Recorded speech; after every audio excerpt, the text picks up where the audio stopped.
Salut à toi, j'espère que tu te portes très bien par la grâce de Dieu. Aujourd'hui, mon message est adressé à toutes ces personnes qui s'identifient dans la Bible, qui s'identifient avec Éphésiens chapitre 4, verset 11, qui dit ceci, qui dit, Dieu a donné, il a donné les uns comme apôtres, les autres comme prophètes, comme évangélistes, les autres comme pasteurs et docteurs, pour le perfectionnement des saints en vue de l'œuvre du ministère de l'éducation du corps de Christ.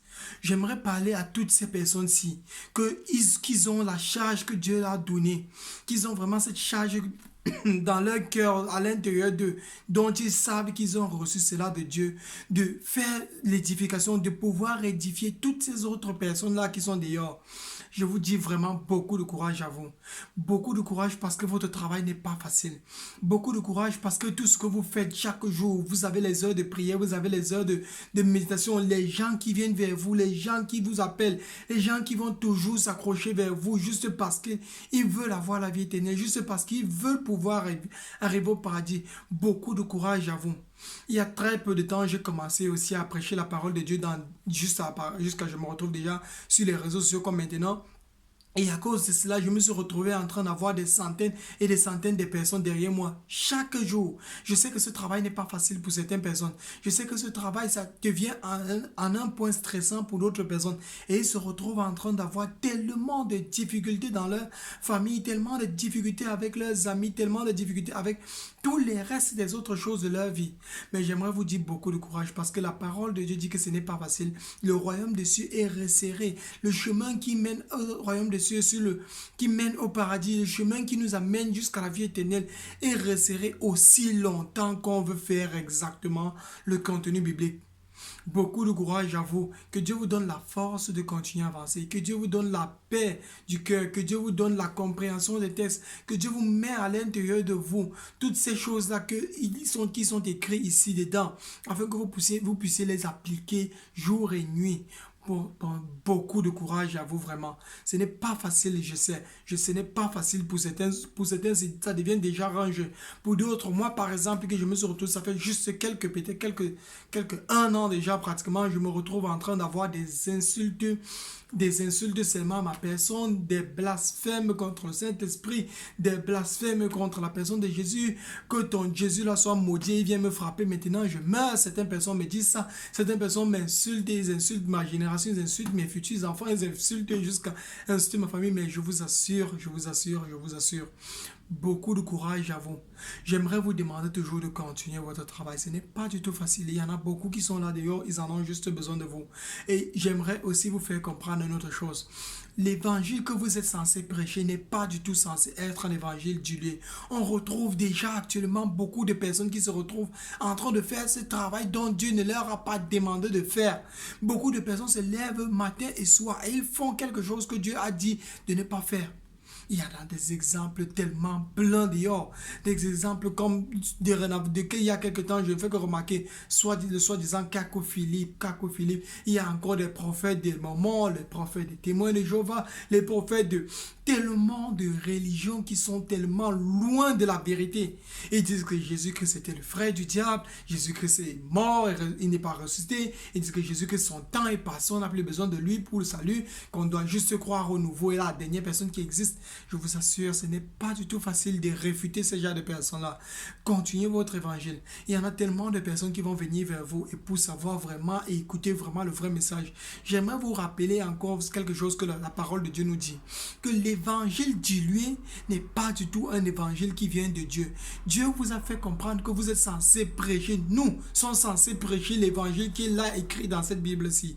Cet évangile qui dit que Jésus-Christ est mort. Jésus-Christ refuse que quelqu'un dise qu'il est avec lui et continue à vivre dans la masturbation, dans le mensonge, dans la violence. Jésus-Christ a dit qu'il refuse toute forme de mensonge qui vient de notre cœur et que nous disons que nous sommes en train de vivre avec lui. Jésus-Christ a dit qu'il ne reconnaît pas tous ces chrétiens qui disent qu'ils sont en Christ, mais ils font exactement ce que le diable leur demande de faire. Jésus-Christ a dit qu'il ne reconnaît même pas ces personnes-là qui disent qu'il est le Seigneur, mais qui se comportent exactement comme le diable leur demande de se comporter. Et il dit dans Matthieu chapitre 7, que le jour du jugement, il va vous dire, reculez-vous de moi, je ne vous ai jamais connu. Allez dans le feu éternel qui a été préparé, non pour toi et moi, mais juste pour les anges qui étaient égarés, pour les anges qui avaient décidé de fuir, pour les anges qui étant même déjà au paradis, voyaient la gloire de Dieu, mais ils ont décidé de fuir le Seigneur Jésus-Christ. Beaucoup de courage à vous parce que vous avez droit à prêcher le vrai évangile. On retrouve tellement de personnes qui font exactement le contraire de ce que la Bible leur demande de faire. Ici, ils s'appellent vrais chrétiens. Chaque fois qu'une nouvelle religion sort, chaque fois qu'une nouvelle doctrine qui sort de cette Bible-ci sort et que quelqu'un s'assoit dans sa chambre et médite sur comment est-ce qu'il va avoir une richesse, comment est-ce qu'il va avoir de la gloire, comment est-ce qu'il va pouvoir prendre les gens avec lui, derrière lui, il y en a des personnes qui sont comptées en centaines de millions qui partent directement en enfer. En millions dont on ne peut même pas imaginer. La Bible est très claire. La Bible est tellement véridique. On n'a pas besoin de vous prouver encore. Si tu ne crois pas que la Bible est vraie, si tu ne crois pas vraiment, toi qui écoutes aujourd'hui, tu ne crois pas que la Bible est vraie, regarde juste le premier verset de la Bible et tu verras que les restes des autres choses sont possibles. Au commencement, Dieu créa le ciel et la terre. Et le Dieu qui a créé le ciel et la terre ne peut pas se contredire comparativement au Dieu de l'islam, comparativement aux 330 millions des autres idoles. Je vais les appeler les idoles dont les Indiens louent, qu'ils appellent Dieu. Chacun a son Dieu. Le Dieu c'est la vache, l'autre c'est le bœuf, l'autre c'est l'âne, l'autre, chacun a son Dieu. Dans toutes les autres parties, il y a une seule vérité qui existe. Une seule vérité qui existe. Si toi aujourd'hui tu as décidé de sortir, d'ouvrir ta bouche, prêcher la parole de Dieu aux gens, utiliser le contenu biblique pour prêcher la parole de Dieu aux gens, médite très bien, prie le Seigneur Jésus de te donner la force, demande à Jésus de te dire exactement ce que tu es censé prier, jeûne jour et nuit, afin que Dieu te parle, afin que tu comprennes vraiment le sens des Écritures. Parce que la parole de Dieu le dit en elle-même, qu'il n'y a pas plusieurs interprétations de la Bible, mais un seul. Il n'y a pas 20 000 façons d'interpréter que demandez et vous allez recevoir. Il n'y a pas 20 000 façons de comprendre que on est sauvé uniquement par le sang de Jésus-Christ. Que ce Jésus-Christ doit être mort et ressuscité. Si quelqu'un croit au Jésus de l'islam, c'est-à-dire le Jésus qui n'est jamais mort, il n'est jamais ressuscité, il n'est pas en train de faire ce que la Bible dit. Si quelqu'un croit au Jésus le Jésus des Mormons qui dit qu'il était juste le frère du diable avant de venir sur la terre, il n'est pas en train de croire au Jésus de la Bible. Si quelqu'un dit qu'il est en train de croire au Jésus des témoins de Jéhovah, qui est un être créé, qui n'a jamais existé de toute l'éternité et qui est mort et on ne sait même pas ce qu'il n'a jamais cru au Dieu de la Bible, il est encore dans ses péchés, il a encore besoin d'écouter la Bible, il a encore besoin, cette personne-là a encore besoin que toi et moi, nous nous asseyons, on se met à genoux, on prie pour lui, afin que Dieu utilise sa grâce pour lui donner la vie éternelle. Aujourd'hui, le Seigneur veut que tu sois sauvé, si tu n'as pas encore reçu le Seigneur Jésus. Aujourd'hui, le Seigneur veut que toi, faux prédicateur qui m'écoute, toi qui es un faux prédicateur, qui sait très bien que ce que tu prêches n'est pas du tout biblique, ce que tu prêches, c'est parce que tu veux ta propre gloire. Ce que tu prêches, c'est parce que tu veux juste que les gens t'applaudissent. Ce que tu prêches, c'est parce que tu veux juste t'asseoir et avoir une richesse dont la Bible dit que toutes ces richesses vont pourrir. Dieu te demande aujourd'hui de te repentir. Dieu te demande d'appeler les gens que tu as égarés et de leur dire que tu étais en train de faire ce qui n'était pas bon, ce n'était pas positif. Dieu te demande aujourd'hui et te dire aujourd'hui que si tu ne le fais pas, ta condition sera encore plus pire que celles même qui seront là, qui n'ont jamais entendu parler de lui. Dieu te fait comprendre aujourd'hui que tu as juste besoin de revenir vers lui et il ne te condamne pas. Aussi longtemps que tu es vivant, reviens vers Jésus-Christ. Dis-lui vraiment ce que tu as besoin. Dis-lui tout ce que tu as fait. Dis-lui que tu étais en train d'égarer les gens volontairement parce que tu avais besoin d'argent. Dis-lui que tu étais en train d'égarer les gens parce que tu avais besoin de 20 000 likes sur chacune des photos que tu poses. À vous prédicateurs qui êtes toujours en train de prêcher votre photo dont les fidèles qui êtes en train de prêcher juste un message pour diluer, pour rincer les oreilles des gens, je vais dire ça comme ça, parce que vous voulez laisser les gens avoir leur conscience spirituelle satisfaite. Vous êtes en train de prêcher un message dont les personnes vont, je sais même plus quoi, les disciples et vos serviteurs vont vous envoyer des messages que j'aimerais que la semaine prochaine vous prêchiez sur comment être riche selon la Bible. J'aimerais que la semaine prochaine vous prêcher sur comment est-ce que commettre le péché n'est pas senti mal. J'aimerais que la semaine prochaine, quand vous continuez à prêcher, vous ne prêchez plus l'évangile que Jésus-Christ était en train de prêcher et gronder les gens pour qu'ils soient frappés de son enseignement. La parole de Dieu dit que chaque fois que Jésus-Christ prêchait, les gens étaient frappés de sa doctrine. Ça veut dire ceci. Ça veut dire que chaque fois qu'ils écoutaient Jésus-Christ parler et ils voyaient ce qu'il faisait et ils entendaient seulement ce qu'il disait, quelqu'un ne rentrait pas chez lui comme il est venu. Les gens rentraient chez eux, soit il y avait deux catégories de personnes qui étaient là le moment Jésus était en train de parler. Les personnes qui disaient que Jésus-Christ est vraiment le Fils de Dieu venu et il est mort pour les péchés de tout le monde, comme Jésus-Christ a dit qu'il était le Fils de Dieu, étant Dieu lui-même. Et en même temps, d'autres personnes qui étaient en train de dire qu'il faut qu'on le tue et il faut qu'on l'amène à la croix parce qu'il est en train de tourner tout le peuple pour croire en lui. Il y avait juste ces deux catégories de personnes. Toi, aujourd'hui, tu es un prêcheur, un prédicateur qui tu as dilué tout l'évangile de Jésus-Christ. Les gens peuvent commettre la fornication toute la semaine et ils viennent s'asseoir dans ton église et ils rentrent à la maison comme s'ils n'avaient jamais rien fait. Il vient quelqu'un, je te rappelle un truc, le Seigneur Jésus-Christ touche le cœur des gens à la maison, il touche le cœur des gens pendant qu'ils sont en train de faire le mal, il touche le cœur des gens, il leur fait comprendre qu'ils sont censés partir écouter pour être sauvés, il leur parle même afin qu'ils se repentent, mais ils résistent, mais ces mêmes personnes, à cause de la résistance qu'ils offrent, le Seigneur les envoie toujours dans ton église et il les envoie peut-être dans d'autres églises à côté. Et toi, que la Bible dit que tu es responsable de, la Bible t'appelle responsable de ces personnes-là parce que leur sang va se verser sur toi.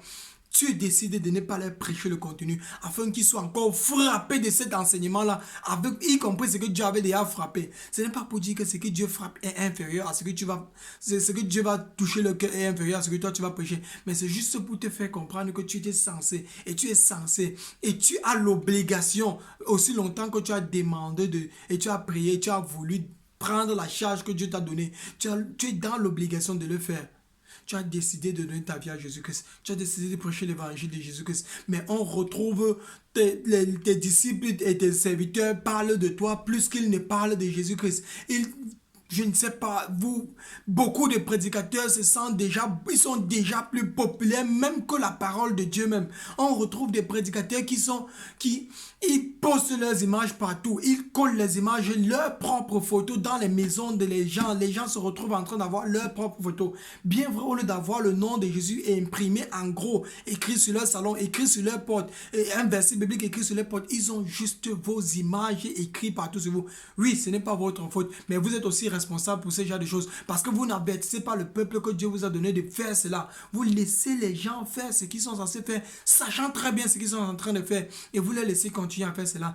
Dieu vous demande aujourd'hui de vous repentir de toutes ces choses-là et il vous demande de faire exactement ce qu'il vous a demandé de faire dès le début. Si Dieu t'a appelé aujourd'hui à devenir prédicateur, ne t'amuse pas à jouer parce que tu veux avoir la richesse. Ne t'amuse pas à jouer parce que tu veux être considéré comme celui qui prêche le plus beau message. Ne dilue pas ton message de la Bible à cause du fait que tu veux satisfaire la conscience spirituelle des autres personnes. Ils n'ont pas du tout besoin de savoir ça. Ils ont juste besoin de savoir que Dieu les aime. Et ils ont juste besoin de savoir que leurs péchés sont pardonnés. Et comment est-ce que leurs péchés seront pardonnés si tout le message que tu prêches est juste un message dilué? Il y a des personnes qui vont juste venir finir avec vous et vous envoyer tous, vous y compris ces mêmes personnes-là. Donc Romains chapitre 1 verset 32 dit que quoi? Et bien qu'ils connaissent la vérité de Dieu, déclarant digne de mort ceux qui commettent de telles choses. Quelles sont les choses qu'on mentionne là-bas? Le péché dans les restes des autres choses. Non seulement ils le font, mais aussi ils approuvent ceux qui le font. Vous êtes devenus tellement relax avec le message dont Dieu vous a donné. Vous vous asseyez, vous croisez les bras, vous fumez la cigarette, vous faites aussi les mêmes choses, attirer des foules à vous, juste pour être célèbre pour une seule chose, pour votre propre gloire. La Bible dit que vous aurez reçu toute la gloire que vous avez eue, que vous deviez avoir dans le paradis. Vous avez reçu ça sur la terre et qu'il n'y aura plus rien pour vous pour le reste de la suite. Dieu vous fait comprendre aujourd'hui que vous devez vous repentir et commencer à prêcher l'évangile de Jésus. Qu'est-ce que Jésus-Christ prêchait à ces personnes-là? Dieu veut vraiment que vous prêchiez l'évangile afin que les gens soient sauvés. Comment est-ce qu'ils vont être sauvés si personne ne leur parle? Dites à vos disciples, dites à tous les gens qui s'asseyent dans vos bâtiments, dites à toutes les personnes qui s'asseyent là de prêcher le vrai évangile à leurs membres de leur famille. Dites-leur qu'ils sont obligés que par l'autorité que Dieu vous a donnée sur eux. Parce que Dieu a donné l'autorité de manière à ce que quand tu parles, quelqu'un va obéir. J'ai vu tellement de personnes avoir leur vie changée à cause des messages qui sortaient de ma bouche. Et je sais qu'à cause de cela, c'est une autorité que Dieu a déjà mise sur moi afin que j'impose cela. Non seulement, non pas mon autorité, mais l'autorité que Dieu a donnée que je l'impose sur d'autres personnes afin qu'ils fassent le message de Dieu. J'ai tellement des amis dont ils essayent de ne même plus parler avec moi juste parce que je leur ai dit d'arrêter de forniquer, de lire la Bible et d'appliquer ce que le Seigneur Jésus-Christ a demandé d'appliquer. J'ai tellement d'amis qui ne veulent même plus m'écouter. Je les envoie les messages chaque jour, mais ils ne répondent pas. Qu'est-ce que j'en ai vraiment à perdre? Je perds des amitiés. Oui, j'accepte, je perds des amitiés. Mais vraiment, quel est le but de ces pertes à cause... Quelle raison, pourquoi est-ce que je perds ces amitiés? C'est juste parce que je veux que les gens soient sauvés. Ils ne vont jamais écouter l'évangile. Ils veulent écouter un évangile du lait, mais je ne peux pas leur donner l'évangile du lait dont ils ont besoin d'écouter. Je dois leur donner l'évangile que Jésus-Christ m'a donné. Et c'est ça que je suis en train de vous dire aujourd'hui. Demandez à vos fidèles de se repentir. Vous-même, repentez-vous et convertissez-vous comme Jésus a. C'était les premiers mots que Jésus a commencé à prêcher quand il a prêché l'évangile. Les mêmes mots que Jean-Baptiste, les mêmes mots que les restes des autres disciples, jusqu'au reste dans l'Ancien Testament. Ils ont tous demandé aux gens, repentez-vous et convertissez-vous. Arrêtez de demander à vos disciples et vos fidèles et vous-même de faire en sorte que vos réseaux sociaux soient pleins de vos propres photos et des photos des autres personnes et des vidéos dont ces personnes, vos fidèles, ils adorent votre image plus qu'ils adorent le Seigneur Jésus. Qu'est-ce que vous prêchez? Mais demandez. Je ne répète pas sur les affaires de photos juste parce qu'à cause de ça, à cause du fait que les photos se retrouvent trop partout, au lieu du nom de Jésus, qu'est-ce qui se retrouve, qui doit se retrouver partout. Mais je dis cela juste parce qu'à cause de ça, ça devient une idolâtrie. Depuis que le diable a touché les choses, depuis que tout a été remis dans les mains du diable, il a rendu toute chose un idole. Tout est devenu une idole. Les gens, j'ai des personnes qui m'ont dit qu'ils lisaient la Bible, mais dès le jour qu'on a volé la Bible, ils ont arrêté de lire la Bible. Mais ces mêmes personnes ne lisent plus ils ne peuvent pas passer une seule journée, une seule minute s'ils ne trouvent pas leur téléphone portable, déjà un idole. Ils ne peuvent pas passer une seule minute s'ils se retrouvent en train de savoir que la chose qu'ils aiment le plus, c'est-à-dire télévision, n'importe quoi, qu'ils aiment le plus, à part la parole de Dieu, s'ils ne retrouvent pas ça à côté d'eux, ils auront vraiment des problèmes. Il y a des gens qui ne peuvent même pas passer une journée sans sortir des réseaux sociaux. Nous utilisons les réseaux sociaux. J'utilise les réseaux sociaux pour prêcher les gens. Et à cause de ces réseaux sociaux, je poste au moins le nom de Jésus-Christ. Ne serait-ce que God loves you. Ne serait-ce que Jesus Christ has forgiven you. Jésus t'a déjà pardonné. Jésus t'aime. Dieu t'aime. Juste ça, la place de ta photo va sauver quelqu'un un jour. Et que Dieu te bénisse si tu écoutes vraiment mon message, que mon message a une parole, a un effet dans ton cœur. Que Dieu te bénisse, que Dieu te donne la force de te repentir, que Dieu te donne la force de revenir vers lui. Et toi qui n'as pas encore donné tu n'as pas encore donné ta vie à Jésus, que c'est à toi qui es encore dans le péché, à toi qui vis encore dans le péché. Dieu te fait comprendre ceci aujourd'hui. Aujourd'hui, si vous entendez ma voix, n'endurcissez ce n'est pas votre cœur. Aujourd'hui, n'endurcissez pas ton cœur, mais sois sauvé à cause de la parole de Dieu qu'on te prêche. Écoute la parole de Dieu. Mets-toi à genoux dans ta chambre si tu ne crois pas en ce que je dis. Appelle Dieu, créateur du ciel et de la terre, si tu ne crois pas qu'il s'appelle Jésus-Christ. Et dis-lui, oh Dieu qui a créé le ciel et la terre, cherche-lui comme tu cherches l'argent. Et il a dit que si vous me cherchez comme vous cherchez l'argent, vous allez me trouver. Si du moins tu es paresseux, que tu n'aimes pas la parole de Dieu, que tu n'aimes pas chercher l'argent, cherche-le comme tu cherches la nourriture à manger. Cherche-le. Cherche le Seigneur Jésus-Christ de tout ton cœur. Et Dieu va te donner la vie éternelle quand il va te trouver. Parce qu'une fois que tu vas vraiment le chercher, sincèrement de tout ton cœur que tu vas le chercher, il va se laisser trouver. Et il a dit qu'il a voulu que les hommes le cherchent depuis l'Ancien Testament, bien qu'il ne soit pas loin d'eux. Bien qu'il ne soit pas loin d'eux, il faut juste te chercher et tu vas le trouver. Ne pense pas que la vie éternelle c'est une marche très facile. Je reçois énormément des insultes, je reçois énormément de malédictions, je reçois énormément de choses qui ne sont même pas agréables à écouter. Mais je continue parce que je sais que le jour du jugement, je serai du côté de Jésus-Christ. Eux, ils seront du côté du diable. Et si on leur donnait une position de parler, une option de me dire quelque chose à moi, ceux qui me connaissent, ceux qui m'ont connu, ils devaient me dire, pourquoi n'as-tu pas insisté de me dire, de me prêcher l'évangile, même si j'avais bloqué ton numéro sur WhatsApp ou sur les réseaux sociaux, même si je t'avais bloqué qu'on ne parlait plus, pourquoi n'as-tu pas insisté jusqu'à ce que je puisse accepter? Et c'est ce que toutes ces personnes vont vous dire si on leur donnait l'opportunité. Mais bien vrai que Dieu eux-mêmes leur parle. Vous avez décidé de diluer l'évangile afin de ne pas parler et les hommes vont partir en enfer parce que vous avez voulu avoir de l'argent, parce que vous avez voulu avoir de la célébrité, parce que vous avez voulu avoir 20 000 likes au lieu d'envoyer seulement une photo de Jésus. Qu'est-ce que les gens vont voir? Ils ne vont pas liker, mais ils vont au moins avoir un impact à cause de ça dans leur vie. Que Dieu te pardonne pour tes péchés et me pardonne aussi moi-même pour mes péchés parce que je reconnais devant Dieu. Et la Bible dit que si tu ne reconnais même pas que tu es pécheur, je reconnais que je mens, je reconnais que je pense, j'ai des mauvaises pensées, je reconnais que je dis des choses qui ne sont pas justes devant Dieu, je reconnais devant tout le monde que je fais des choses qui ne sont pas dignes de Dieu, mais je reconnais aussi qu'à cause de Jésus-Christ dans ma vie est marquée entièrement par la parole de Dieu. Et je reconnais aussi à cause du nom de Jésus-Christ, je suis en train de me faire persécuter à cause du nom de Jésus-Christ dans toutes les choses que je fais et dans la plupart des choses que je fais, à une très grande la majeure partie de ma vie est juste basée sur ça. Et je veux aussi que ta propre vie soit basée sur la parole de Dieu. Repends-toi et crois en Jésus-Christ. Aie la vie éternelle, arrache la vie éternelle. Depuis le temps de Jean-Baptiste, le royaume des cieux est seulement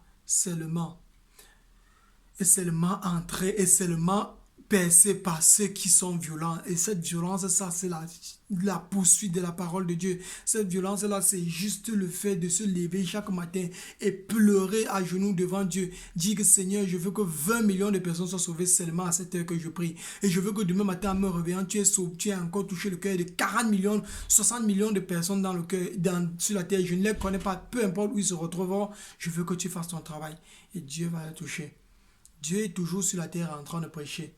Et il a dit qu'il est à chacun de nous qui prêchons vraiment son message. Que Dieu te sauve, que Dieu te donne la parole de Dieu vivante et non la parole de Dieu morte qui a dans ta bouche.